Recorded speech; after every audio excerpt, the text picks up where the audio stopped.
Okay, Belarus Scotland was the European qualifier I watched this evening. It's only just finished. Scotland have won 2-0. It was 1-0 at half time, and the better side won. It wasn't the greatest game. I'm going to be clear on that. It wasn't the greatest game. There were periods where it was a bit of a tough watch.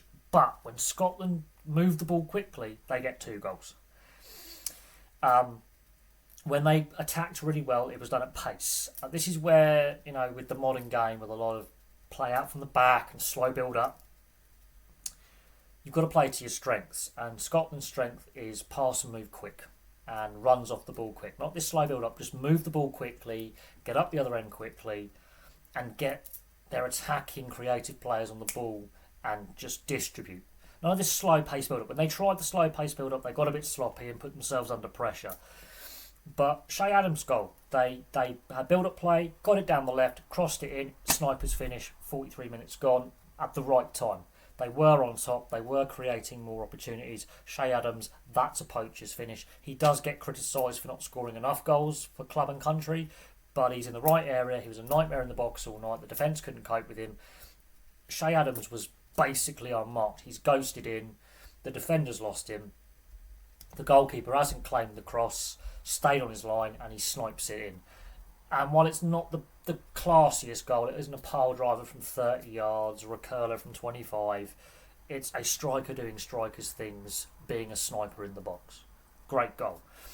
The own goal by Volkov in the second half. McTominay's run into the box forces a very static, rigid defence to panic, forces Volkov, the centre-back, to make a decision, and he heads it past his own keeper. If that was McTominay putting his head on that, that was a brilliant team goal with quick pace build up down the left. It all went down the left. It was brilliant interplay between multiple players, including McTominay, which leads to the cross, which leads to the panicking of the defence with the run in there, and it's put past the goalkeeper. Now, yes, Belarus had their opportunities because Scotland got a bit sloppy.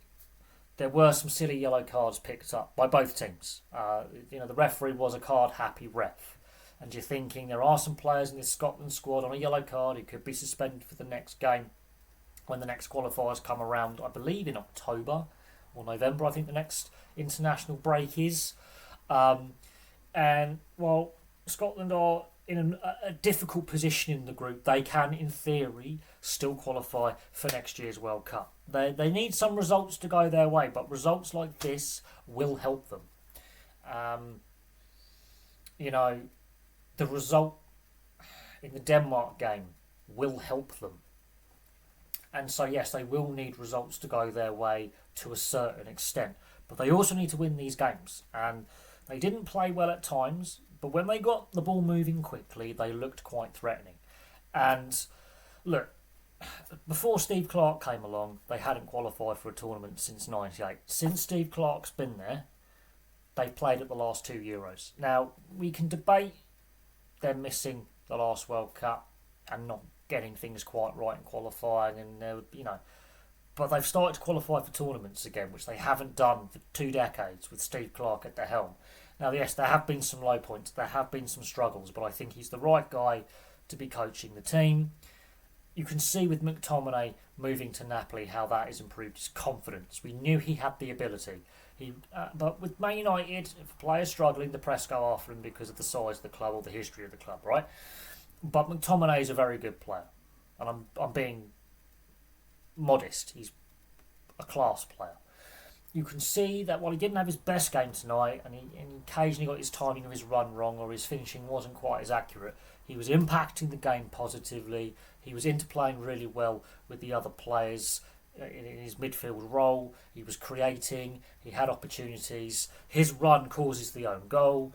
He was a handful tonight at both ends. He was great defensively, did his defensive duties, but also in attack, distribution, interplay, movement off the ball. You can see he's a much more confident player in himself, and that oozes to his teammates because now they have a really confident key player who's confident. It makes them confident.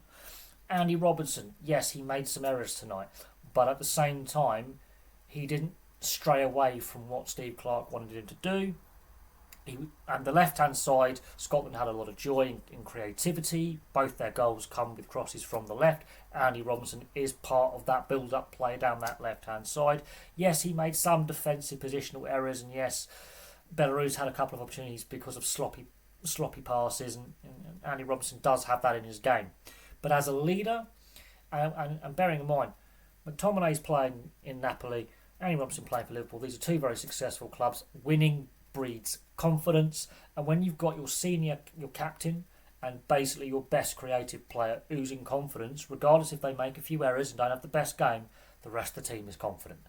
Gunn in goal played quite well. I think he had a very good game. Bloody bugs.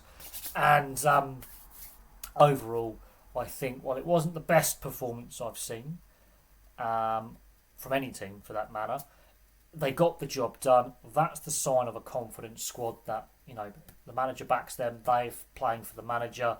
When you're not playing at your best, but you still get a win against a very defensive-minded Belarus team, let's be honest.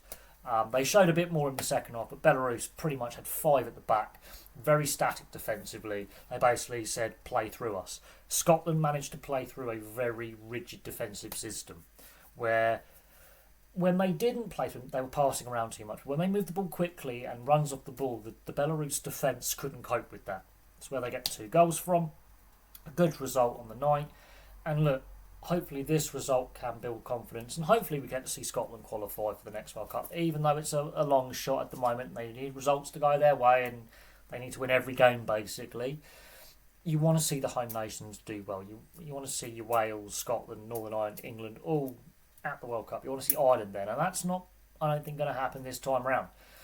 But in my lifetime, I've been fortunate, since I've been watching football in 1993, to see at various points all the home nations make international tournaments. And, there's been periods where, Scotland did struggle for 2 decades. Ireland have had their struggles. Northern Ireland have had their struggles. Wales have had their struggles. England have had their struggles. And at various points, there has been, worries that player development, the amount of players playing in the domestic leagues, in the English League and Scottish League, being homegrown and all this. We are starting to see those numbers rise, and we're seeing some really exciting players coming through club systems who can represent all the home nations in Ireland. And we've got some excitement, we've got some great young players, some great young talent coming through, playing first team football regularly in the Championship and Premier League, and making a mark in European leagues like McTominay. And it was good to see Scotland get a win, clean sheet, away from home in tricky circumstances. But there we go. Thank you very much for watching. Place your thoughts on the game in the comments section below, and I'll have some more content for you all very, very soon.